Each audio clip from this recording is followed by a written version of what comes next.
ঢাকা সফরে আসছেন মার্কিন যুক্তরাষ্ট্রের দক্ষিণ ও মধ্য এশিয়া বিষয়ক সহকারী পররাষ্ট্রমন্ত্রী ডোনাল্ড লু। তার সঙ্গে একটি প্রতিনিধি দলে থাকবেন আরও কয়েকজন কর্মকর্তা। 14 সেপ্টেম্বর মাসের মাঝামাঝি সময় তিনি ঢাকা সফর করবেন বলে সূত্রের বরাতে একাধিক সংবাদ মাধ্যমের খবর বেরিয়েছে। সর্বশেষ গত মে মাসে ঢাকা সফর করে লু।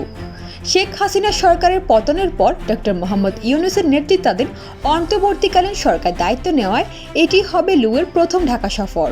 প্রতিবেদনে বলা হচ্ছে, অন্তর্বর্তী সরকারের সঙ্গে ভবিষ্যৎ কর্মপন্থা নির্ধারণের জন্য আলোচনা করতে চায় মার্কিন যুক্তরাষ্ট্র।